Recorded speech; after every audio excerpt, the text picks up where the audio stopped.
I want to show you an absolutely mad game. This features Swedish Grandmaster Tiger Hillarp Persson, who is known for his creativity, and you're going to see something really special here. He was playing against Thomas Laurusas, and this was in the Sweden-Lithuania match. Of course, Tiger Hillarp Persson playing for Sweden. So it was a pretty calm start.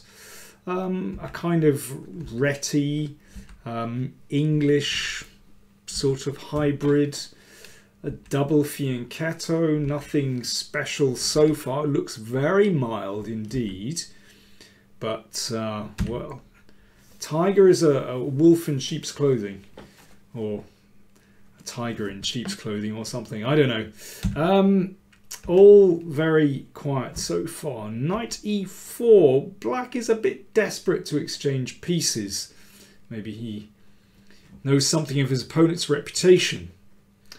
Obviously there's a pin here, so knight takes not advisable, but knight a4, and that means that these bishops get exchanged. Probably white can be happy about that, as black's king side is a little bit weakened.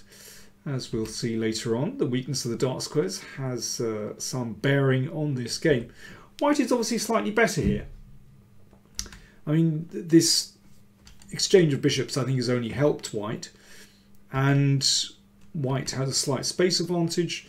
This knight has come into the centre, all looks very nice.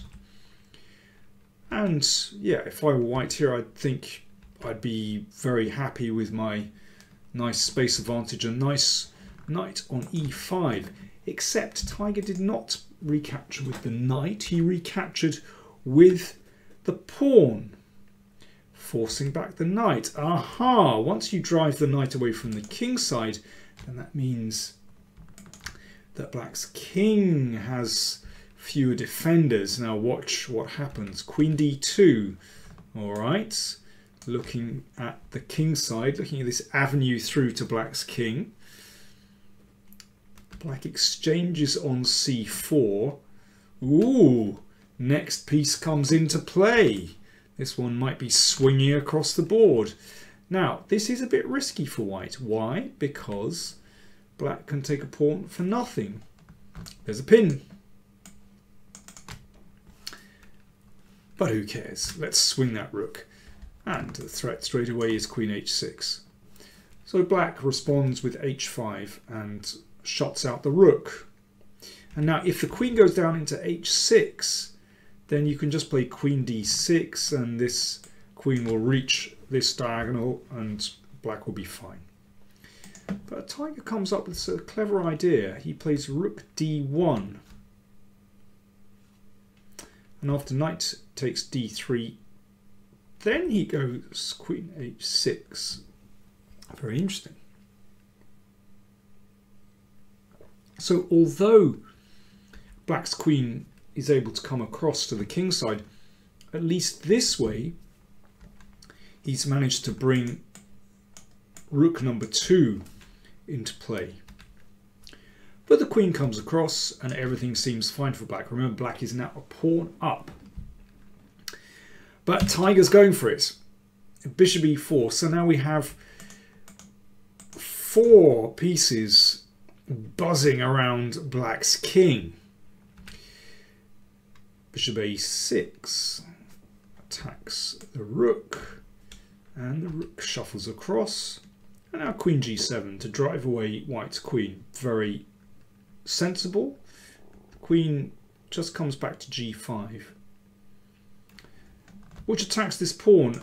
I mean, I don't quite see what's wrong with rook e8. I'm sure that white would plough on with g4. And I suppose on a good day, you know, we might be able to swing these across, but there's also, you have to watch out for white's king at some moment as well. In any case, black didn't bother defending that pawn and simply played rook d8, which I think is a reasonable decision. He just wants to get his counterplay in straight away. Rook d1 check played. And here is where things start to get very messy indeed. because black decides that this is his moment, and he plunges the queen down the board, wanting to drive out white's king into the open. And actually probably the best move here is to play rook f4,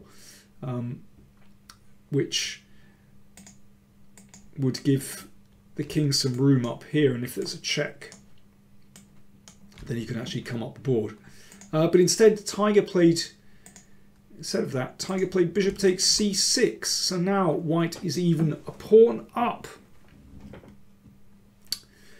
Not that that's very relevant in this position when white's king is staggering up the board. Here's a very interesting moment.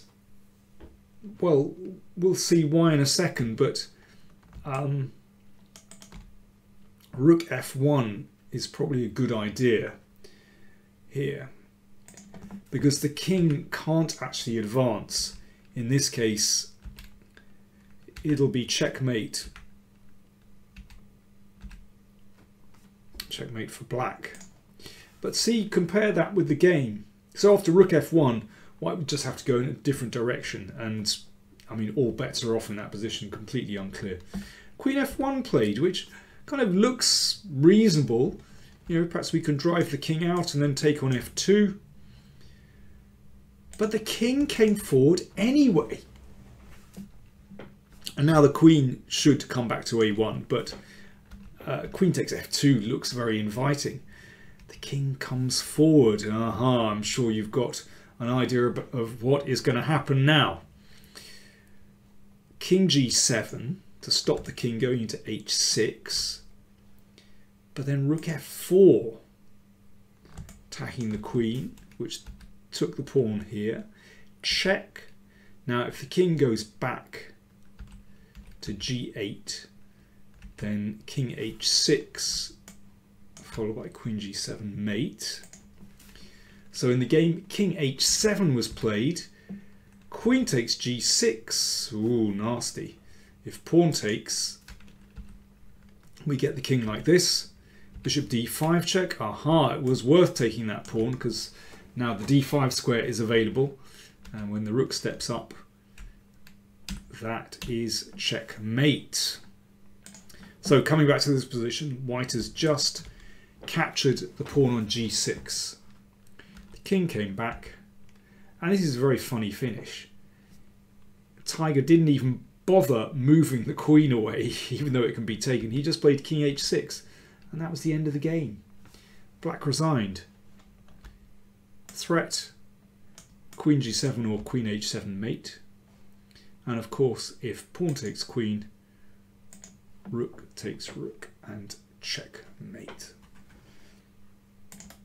Let's leave that position on the board. Absolutely beautiful and typical of Tiger Hillarp Persson, who is very often prepared to take enormous risks in order to win a game, and his games are often very entertaining. Fantastic stuff. Of course, many of you will remember a similar game, a famous game played by Nigel Short some years ago against Jan Timman, where Nigel managed to march his king up the board like this, and he got to h6 and again forced a checkmate on